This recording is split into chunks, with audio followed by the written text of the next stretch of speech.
এত তো তাড়াতাড়ি খিদে কেন পায় কখনো ভেবে দেখেছো? সমস্যা তোমার তৃপ্তির। আমি হলাম অ্যাভোকাডো। আমি তোমার শরীরে স্বাস্থ্যকর চর্বির অভাবের কারণ। আমাকে উপেক্ষা করলে ক্রেভিং বাড়ে। এত কিছু ভুলে যাচ্ছেন কেন? কখনো ভেবে দেখেছেন সমস্যাটা আপনার মস্তিষ্কের পুষ্টির? আমি আখরোট।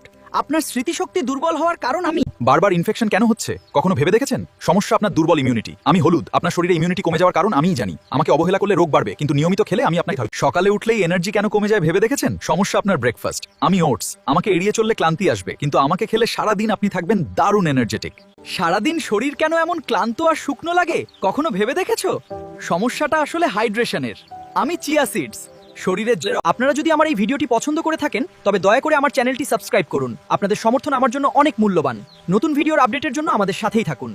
এত তো তাড়াতাড়ি খিদে কেন পায় কখনো ভেবে দেখেছো?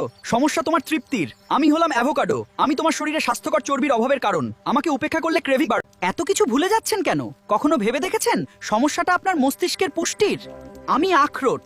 আপনার স্মৃতিশক্তি দুর্বল হওয়ার কারণ আমি। বারবার ইনফেকশন কেন হচ্ছে কখনো ভেবে দেখেছেন? সমস্যা আপনার দুর্বল ইমিউনিটি। আমি হলুদ। আপনার শরীরে ইমিউনিটি কমে যাওয়ার কারণ আমিই জানি। আমাকে অবহেলা করলে রোগ বাড়বে, কিন্তু নিয়মিত খেলে আমি আপনাকে সকালে উঠলেই এনার্জি কেন কমে যায় ভেবে দেখেছেন? সমস্যা আপনার ব্রেকফাস্ট। আমি ওটস। আমাকে এড়িয়ে চললে ক্লান্তি আসবে, কিন্তু আমাকে খেলে সারা দিন আপনি থাকবেন দারুণ এনার্জেটিক। সারাদিন শরীর কেন এমন ক্লান্ত আর শুকনো লাগে কখনো ভেবে দেখেছো? সমস্যাটা আসলে হাইড্রেশনের। আমি চিয়া সিডস। শরীরের আপনারা যদি আমার এই ভিডিওটি পছন্দ করে থাকেন তবে দয়া করে আমার চ্যানেলটি সাবস্ক্রাইব করুন। আপনাদের সমর্থন আমার জন্য অনেক মূল্যবান। নতুন ভিডিওর আপডেটের জন্য আমাদের সাথেই থাকুন।